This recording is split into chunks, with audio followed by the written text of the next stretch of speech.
कि मैं नहीं जानता, आखिर आप क्या कह रहे हैं, आगे क्या हुआ, अपना कथानक बताइए। भवितव्यम, हाँ होगी। ततः ततः, तब क्या हुआ, उसके बाद क्या हुआ। ब्रह्मचारी, ततः तस्मिन् मृग्या निष्क्रांते राजने ग्राम दाहेन सादग्धा। ततः तस्मिन् मृग्या निष्क्रांते राजने, तब एक दिन उस राजा के शिकार खेलने चले जाने पर, यहाँ सप्तमी विभक्ति का प्रयोग होता है।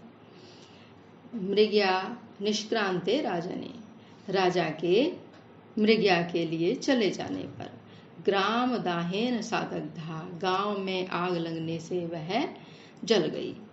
ग्राम दाहेन, गांव में आग लग गई, इसलिए सादग्धा, वह भी जल गई।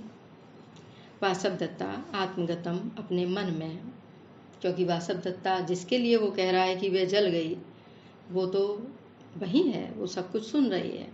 वासवदत्ता आत्मगतम, अपने मन में, अलीकम अलीकम खलु एतत्, ये वासवदत्ता अपने मन में ही सोचती है, प्रकट में नहीं कहती। अलीकम अलीकम खलु एतत्, निश्चय ही यह झूठ है, झूठ है। जीवामि मंदभागा, मैं अभागिनी जीवित हूँ, मैं मंदभागिनी अभी तक जीवित हूँ। योगेंद्रायण ततस्ततः, फिर क्या हुआ। ब्रह्मचारी, ततः ताम अभ्यवपत्तु कामो योगेंद्रायणो नाम सचिवः तस्मिन्नेव अग्नौ पतितः। ब्रह्मचारी कहता है कि तत्पश्चात उसको बचाने के लिए, ताम अभ्यवपत्तु कामो, उसको बचाने के लिए योगेंद्रायणो नाम सचिव, योगेंद्रायण नाम का मंत्री भी तस्मिन्नेव अग्नौ पतितः, उसी अग्नि में गिर पड़ा। योगेंद्रायण सत्यम पतित इति, निश्चित ही गिर पड़ा। ततस्ततः, फिर क्या हुआ। योगेंद्रायण, हाँ वह तो सचमुच गिर पड़ा, इसके बाद क्या हुआ, ऐसा योगेंद्रायण कहता है। ब्रह्मचारी, ततः प्रतिनिवृत्तौ राज्ञा तद्वृत्तान्तं श्रुत्वा, उसके बाद प्रतिनिवृत्तौ राज्ञा, राजा के शिकार से लौटने के पश्चात, तद्वृत्तान्तं श्रुत्वा, उस समाचार को सुनकर, तयोः वियोग जनित संताप, उन दोनों के अर्थात पत्नी और मंत्री के वियोग से उत्पन्न दुख के कारण, संताप उस दुख के कारण, तस्मिन्नेव अग्नौ प्राणान परित्यक्तु कामो, उसी अग्नि में कूदकर प्राणों को त्याग देने के लिए तैयार हो गया। अमात्यई महता यत्नेन वारितः, और फिर अमात्यों के द्वारा, मंत्रियों के द्वारा उसे महता यत्नेन, अति प्रयत्न पूर्वक, बहुत प्रयत्नों के बाद रोका जा सका। मंत्रियों ने उसे बहुत मुश्किल से उस अग्नि में कूदने से रोका। जब राजा को शिकार से जब राजा लौटा और उसे पता चला कि मेरा प्रिय मंत्री और मेरी पत्नी वासवदत्ता इस अग्नि में जल चुकी हैं, तो वो भी उसी अग्नि में कूदने के लिए उत्सुक हुआ। और जब वह कूदने को उद्यत हुआ तो सब मंत्रियों ने उसे जैसे तैसे किसी प्रकार से प्रयत्न पूर्वक रोका।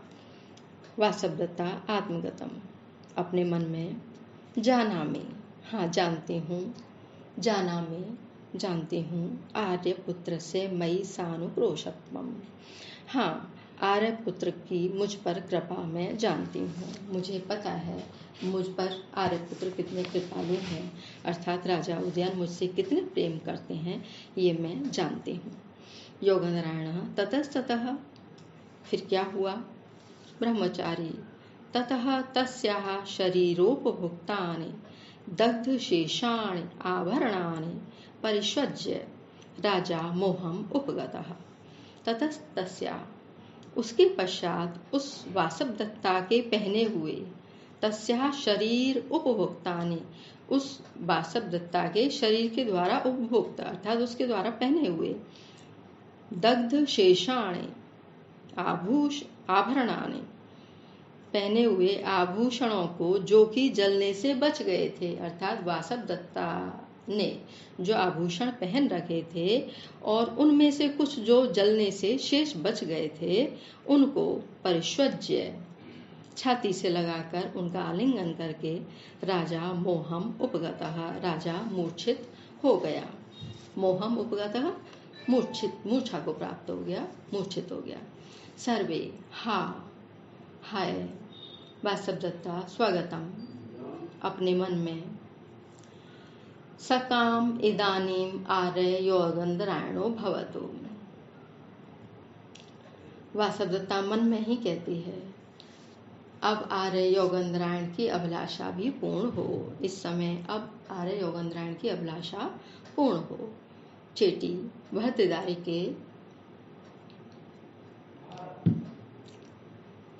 रोदिति खलु इयम आर्या, राजकुमारी जी ये श्रीमती तो रो रही हैं। वासवदत्ता को ये सारा विवरण जब पता चला कि राजा किस तरह से विलाप किया, राजा ने कैसे रोया, कैसे अग्नि में वो भी कूदने लगा, तो इस सब का स्मरण करके वासवदत्ता की आंखों में आंसू आ गए। लेकिन वो उन आंसुओं को छुपाना चाहती थी, लेकिन छुपा नहीं सकी।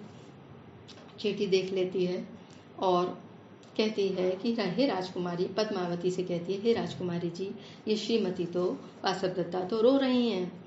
पद्मावती सानुक्रोशया भवितव्यम, ये दयालु प्रकृति की होंगी। अर्थात बहुत से व्यक्ति ऐसे होते हैं जो किसी की भी पीड़ा को सुनकर रो पड़ते हैं, उनकी ऐसी भावुक प्रवृत्ति होती है, प्रकृति होती है, तो ये भी दयालु प्रकृति की होंगी। इसलिए इनकी आंखों से भी आंसू आ गए जब राजा और रानी की इस कथा को सुना। तो योगंधरायण अथ किम, योगंधरायण कहता है और क्या, क्योंकि वो ये सब छुपाना चाहता है कि कहीं ये प्रकट ना हो जाए कि इसका वासवदत्ता का उद्यान से किस तरह का जुड़ाव है, क्या संबंध है, ये प्रकट ना हो जाए, इसलिए तुरंत कहता है अथ किम, और क्या, मेरी बहन तो प्रकृत्या सानुक्रोशा में भगिनी, मेरी बहन तो स्वभाव से ही दयालु है। ततस्ततः, फिर आगे क्या हुआ? ब्रह्मचारी ततः शनहि प्रतिलब्ध संज्ञः संवृत्तः, तब इसके पश्चात शनहि धीरे धीरे राजा प्रतिलब्ध संज्ञः, लब्ध संज्ञा वाला, अर्थात उसे होश आ गया, उसने चेतना प्राप्त कर ली। पद्मावती दिष्ट्या ध्रियते, भाग्य से वे जीवित हैं।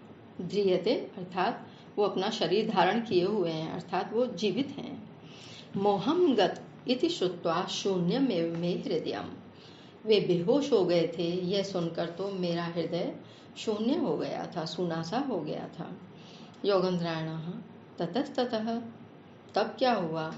योगंधरायण पुनः ब्रह्मचारी से आगे का कथानक पूछने का उत्सुक है, पुनः पूछता है ततस्ततः, फिर क्या हुआ?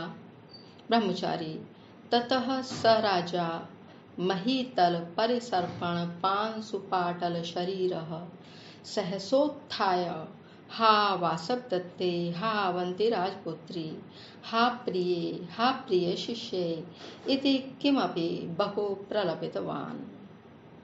इसके पश्चात स राजा, उस राजा ने महीतर परिसर्पण, वह राजा जमीन पर लेटने के कारण 500 पाटल शरीर, धूल से सने हुए शरीर वाले उस राजा ने सहसा उत्थाय, अचानक उठकर, धूल से सने हुए, जमीन पे पड़ने के कारण, लौटने के कारण धूल से सने हुए उस राजा ने अचानक उठकर हा वासवदत्ते, हाय वासवदत्ता, हा अवंति राजपुत्री, हा अवंति राजकुमारी, हा प्रिय, हा प्यारी, हा प्रिय शिष्य, हाय प्रिय शिष्या, इति किमपि बहु प्रलपितवान, यह कहकर बहुत समय तक विलाप किया। किम बहुना, अधिक क्या कहूं? नैवेदानी तादृशः चक्रवाका, नैव अपि अन्ये स्त्री विशेष ही वियुक्तः, धन्या सा स्त्री याम तथा वेत्ति भर्ता, भर्तृ स्नेहात् सा हि दग्धा अपि अदग्धा। इदानीम् इस समय तादृशः न एव चक्रवाकः, उस राजा के समान कोई दूसरा ऐसा चकवा नहीं है, ऐसा चकवा पक्षी नहीं है। न एव स्त्री विशेष ही वियुक्ता अन्य अपि, ना ही उसके समान विशिष्ट स्त्रियों से बिछड़े हुए अन्य लोग हैं। विशिष्ट सीता आदि स्त्रियों से बिछड़े हुए जो अन्य राम आदि लोग हैं, ऐसा भी नहीं है। उसके समान इस समय ऐसा दूसरा कोई नहीं है। सा वह स्त्री धन्या, वह स्त्री धन्य है। याम भर्ता, जिसको उसका स्वामी तथा उतना वेत्ती समझता है, अर्थात इतना उसे स्नेह करता है। ही, क्योंकि निश्चित ही, सा वह स्त्री भर्तृ स्नेहात, पति के स्नेह के कारण, दग्धा अपि, जल जाने पर भी अदग्धा जली नहीं है। अर्थात यश रूपी शरीर से वो अभी भी जीवित है। चाहे वो स्त्री मर चुकी, फिर भी जब उसे उस स्त्री को मरने के पश्चात भी एक राजा होकर, एक इतना समर्थ व्यक्ति होकर राजा उदयन इतना प्रेम कर रहा है, तो निश्चित ही वो स्त्री जलकर भी नहीं जली है, वो जीवित है प्रेम के रूप में राजा उदयन के हृदय में। इस समय, अर्थात इस समय उस राजा के समान ना तो चकवा पक्षी है और ना ही उसके समान सीता आदि विशिष्ट स्त्रियों से बिछड़े हुए अन्य राम आदि भी हैं। वह स्त्री धन्य है जिसको उसका स्वामी इतना प्यार करता है। निश्चित ही वह स्त्री पति के स्नेह के कारण जल जाने पर भी जली नहीं है, अर्थात यश रूपी शरीर से वह आज भी जीवित है। महाकवि भास ने इस श्लोक में दाम्पत्य प्रेम का आदर्श प्रस्तुत किया है। वासव दत्ता के वियोग में राजा उदयन की जो विरह व्यंजना है यहाँ देखने को मिलती है, वैसी अन्यत्र दुर्लभ है। यहाँ कवि ने इस तथ्य को उजागर किया है कि पति का अटूट प्रेम पत्नी के शरीर त्याग के बाद भी जीवित रहता है। यही कारण है कि अग्नि में जलकर मर जाने पर भी वासव दत्ता अपने पति उदयन के प्रेम के कारण जीवित हैं। इसमें प्रतीप अलंकार है। इस पद्य में उपमेय उदयन से उपमान चक्रवाक की हीनता दिखाने के कारण यहाँ प्रतीप अलंकार है। इसका लक्षण है प्रतीपम उपकारस्य हीनत्वम उपमेयतः। शालिनी छंद है जिसका लक्षण है मातौ गौ चेच्छालिनी वेदलोकहि। वैदर्भी रीति है